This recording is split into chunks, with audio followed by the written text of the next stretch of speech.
Bonjour à tous, j'espère que vous vous portez bien. Aujourd'hui, ce sera une vidéo un petit peu spéciale. Ce sera une vidéo sous la forme d'un quiz avec des questions relatives aux vidéos précédentes. Donc, si vous avez bien suivi et assimilé ce dont nous avons déjà parlé précédemment, cela devrait être assez facile. Avant de commencer, je voudrais vous rappeler que je n'ai pas la science infuse, que je peux également me tromper ou bien changer d'avis.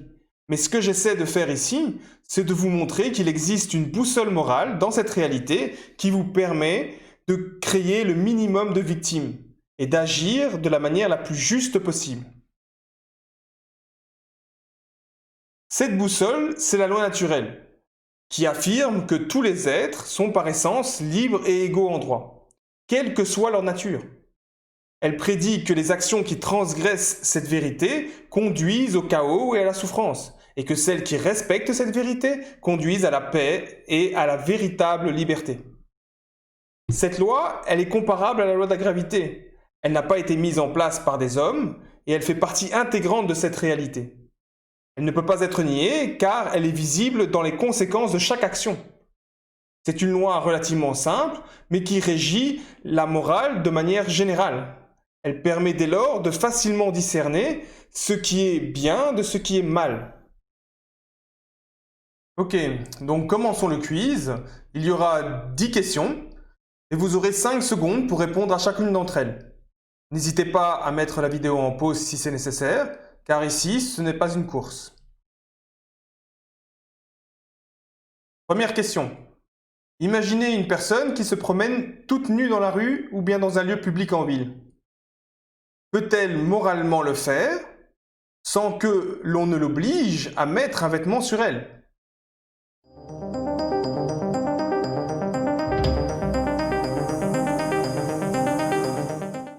La réponse est clairement oui. Cette personne a tout à fait le droit de parcourir tous les lieux publics habillée comme elle le souhaite. La liberté qu'elle possède sur la manière dont elle va déguiser son corps est totale. Donc, choisir de ne rien mettre sur son corps est tout à fait moral, quoi qu'en disent les plus fervents défenseurs de la pudeur. D'ailleurs, on pourrait dire aux croyants que si Dieu avait jugé essentiel de couvrir le corps des humains, il l'aurait fait. Donc, les personnes ou les groupes de personnes ou les systèmes qui restreignent cette liberté par la violence ou par la coercition transgressent la loi naturelle sans aucun doute. Et ils peuvent donc être considérés comme mauvais. Question numéro 2. Imaginez la situation suivante, dans laquelle vous avez des soldats qui exécutent des personnes qui n'ont commis aucun crime au sens où nous l'entendons ici. C'est-à-dire que ces personnes n'ont pas fait de victimes en commettant par exemple un vol, une agression, une coercition, une intrusion, un viol ou un meurtre. Mais au regard des lois humaines et du système, ces hommes ont commis un crime, par exemple le fait qu'ils aient exprimé des idées hérétiques, ou bien ils ont refusé de payer l'impôt, ou bien ils se sont battus contre l'esclavage, par exemple. Donc la question est la suivante. Est-ce que ces soldats sont des meurtriers alors qu'ils ne faisaient que suivre des ordres et respecter les lois du système?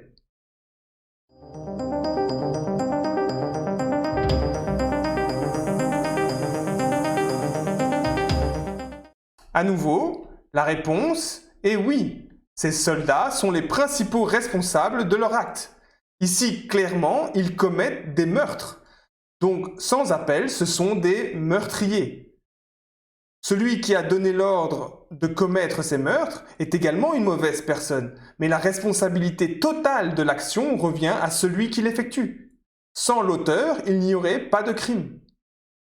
D'ailleurs, si vous remarquez bien, ceux qui donnent ce genre d'ordres immoraux sont généralement des êtres tordus et faibles, incapables d'effectuer ces crimes par eux-mêmes.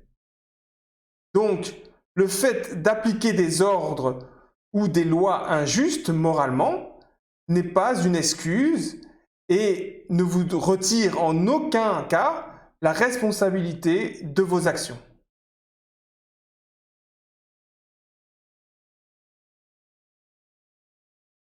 Question numéro 3. Est-il légitime d'être soumis à l'autorité d'un roi?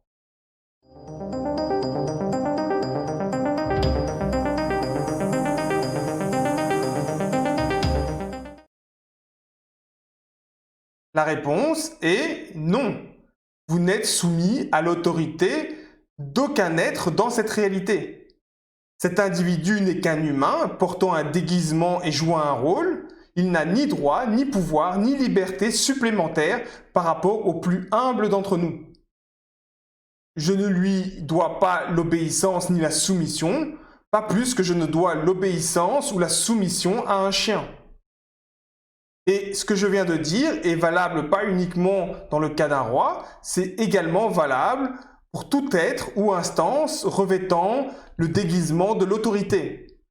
Donc vous n'êtes pas soumis ni au gouvernement, ni à ses sbires, ni au chef de culte, ni au directeur de banque, ni au directeur d'école, etc., etc. Et ce qui est important, c'est que ces êtres se rappellent que quelle que soit l'importance qui est donnée à leur position ou à leur fonction dans ce système, la loi naturelle ne leur accorde aucun privilège supplémentaire. Aux yeux de la vie, ils ne sont pas plus essentiels qu'un simple cafard. Question numéro 4. Nous connaissons tous la situation actuelle avec cette crise 2020 provoquée non pas par un virus, mais par des mesures prises par nos gouvernements qui transgressent allègrement la loi naturelle. Parmi ces mesures, l'obligation du port du masque, censé protéger l'autre. Donc la question est la suivante. Dans ces circonstances particulières, puis-je refuser de porter le masque sans être une mauvaise personne?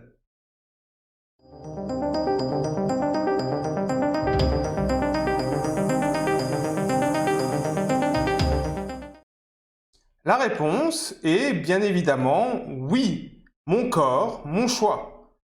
D'ailleurs, ces masques n'ont jamais scientifiquement prouvé leur utilité pour stopper la propagation d'un virus. Si vous parcourez les études des 10 dernières années, vous comprendrez facilement pourquoi ce masque n'a jamais été imposé dans les épidémies précédentes. Et au début de celle-ci, tout le monde disait qu'il était véritablement inutile. Et ça, c'est sans compter le fait qu'un corps asymptomatique ne présente quasiment aucun danger pour tous ceux qui l'entourent. Et ça, il y a les chiffres qui peuvent le prouver et des scientifiques qui l'ont dit et redit.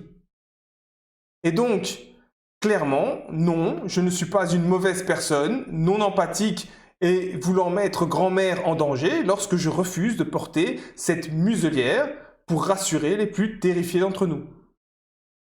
Et quoi qu'en disent les médias de propagande ou les scientifiques à la solde de l'industrie pharmaceutique, ce masque est inutile. Le port du masque est un choix personnel, comme pour tout élément porté sur le corps. Donc, que vous le portiez ou que vous ne le portiez pas, vous n'êtes ni une bonne ni une mauvaise personne. Par contre, lorsque vous imposez ce port de masque par la violence ou la coercition, eh bien, dans ce cas-là, vous devenez véritablement une mauvaise personne. Question 5. Peut-on être qualifié d'intelligent lorsque l'on a un QI au-dessus de 140, sachant que le QI moyen est d'environ 100?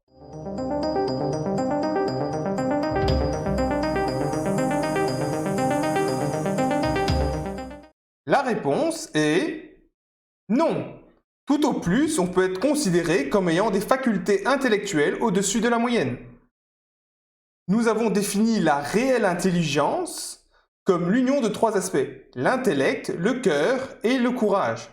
Donc oui, l'intellect est un élément de l'intelligence, mais il n'est ni plus ni moins important que les 2 autres aspects. De plus, à lui seul, il ne permet pas de prendre des décisions justes et morales.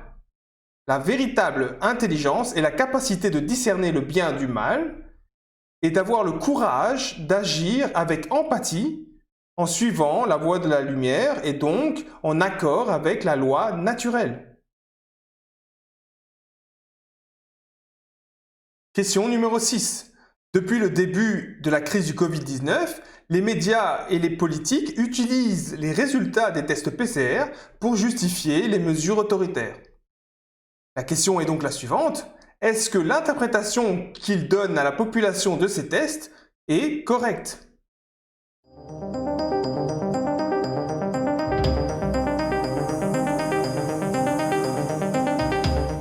La réponse est non. Ils essaient de faire passer le résultat de ces tests comme un indicateur de l'état de l'épidémie. Ils présentent volontairement un test PCR positif comme étant l'équivalent d'une contamination. Or, nous l'avons vu, ce n'est pas forcément le cas, et vu la limite du nombre de cycles d'amplification utilisés dans la plupart des pays, on se retrouve avec un nombre important de cas positifs n'ayant aucun sens, car ce sont des personnes qui ne sont ni malades ni contaminantes. Mais bien évidemment, ces informations sont volontairement cachées ou simplement censurées par les pouvoirs en place, ce qui est évidemment une violation de la loi naturelle où la liberté d'expression est un droit absolu. Question numéro 7. Est-ce que je peux exprimer des idées allant ouvertement à l'encontre de la loi naturelle, comme des propos racistes ou des thèses haineuses?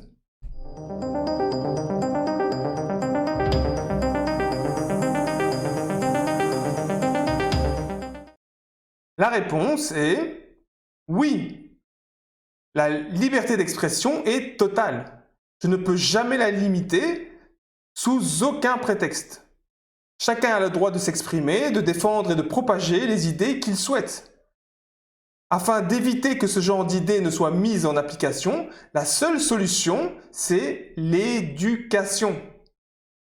Un individu intelligent reconnaît sans aucune difficulté la stupidité de tels propos et il n'y a aucune chance qu'il essaie de les mettre en application. Je rappelle aussi que si ces idées transgressent la loi naturelle et qu'elles sont appliquées, il y aura des conséquences pour tous ceux qui les mettent en application. Car la loi naturelle n'est pas une loi pacifiste, même si son respect conduit bien évidemment à la paix et à la liberté. Question 8. Imaginons maintenant que les mesures stupides qui ont été prises avec les confinements fonctionnent et qu'elles permettent réellement de réduire la propagation d'un virus. Dans ce cas, la question est la suivante. Peut-on forcer un individu à rester chez lui pour le bien de celui-ci ou de la communauté?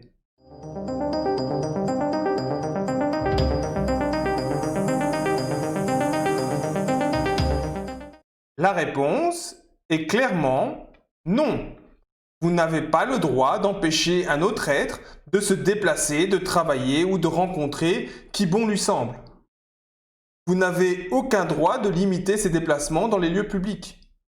Et donc, si vous n'en avez pas le droit, votre gouvernement ou le tyran local n'en a pas non plus le droit. Et non, pour ceux qui le pensent encore, vous n'avez pas le droit d'octroyer des droits que vous ne possédez pas à un individu ou à un organisme ou à une institution, quelle qu'elle soit. Un individu ou une institution qui impose ces confinements transgresse clairement la loi naturelle et il crée naturellement des victimes. Et soyons clairs, ces confinements ne servent strictement à rien, si ce n'est rendre les pauvres plus pauvres et donc faire souffrir davantage la population. Là encore, la vie nous montre clairement que lorsque l'on transgresse la loi naturelle, on crée automatiquement de la souffrance. Question numéro 9. Imaginez une enfant de 10 ans ayant intégré la loi. La question est, est-ce que dès ce moment-là, elle a les mêmes droits et les mêmes libertés que ses parents, sans aucune restriction?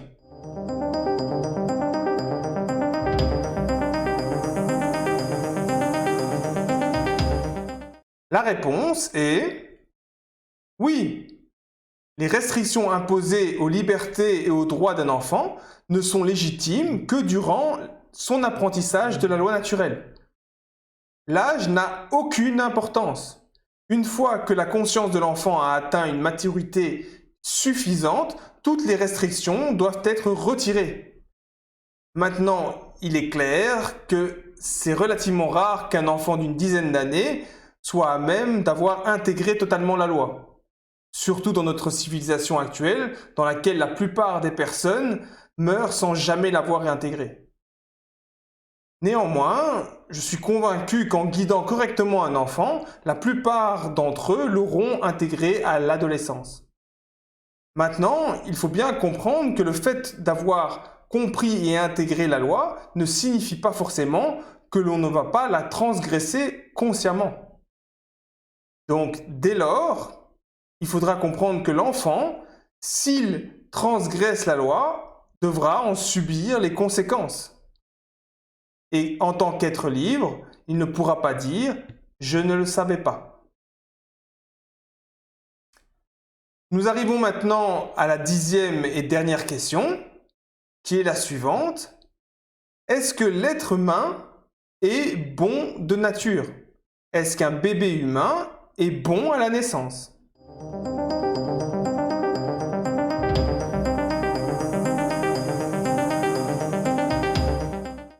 La réponse est non. L'être humain n'est ni bon ni mauvais de naissance. Telle une machine biologique, c'est la qualité des programmes installés qui vont déterminer la nature de l'être humain. Si les programmes installés sont bons, la machine fonctionnera bien. Si les programmes installés sont défectueux, la machine fonctionnera mal. Et donc ici, c'est l'éducation en accord avec la loi naturelle qui va permettre de créer un bon programme. Et c'est le seul moyen qui permettra d'obtenir des humains réellement bons. Donc voilà, c'était la dernière question de ce quiz. J'espère que vous avez su correctement répondre à la majorité de ces questions. Et encore une fois, si vous pensez que certains points méritent une clarification ou une correction, n'hésitez pas à me le faire savoir. Si vous avez eu des difficultés à répondre ou que vous ne comprenez pas la réponse apportée à l'une ou l'autre des questions, je vous encourage à aller voir mes vidéos précédentes. Dans tous les cas, quel que soit le nombre de mauvaises réponses que vous avez données ici, ou de manière plus générale les erreurs que vous avez commises ou bien que vous commettrez dans votre vie, rappelez-vous de ce qu'a dit Tenzin Gyatso, l'actuel Dalai Lama, le leader spirituel tibétain. Les seules vraies erreurs sont celles que nous commettons à répétition. Les autres sont des occasions d'apprentissage. Sur ce, comme toujours, je vous remercie de votre attention et du temps que vous avez consacré à ces vidéos. Continuez de rayonner en vivant en accord avec la loi naturelle et je vous dis à bientôt.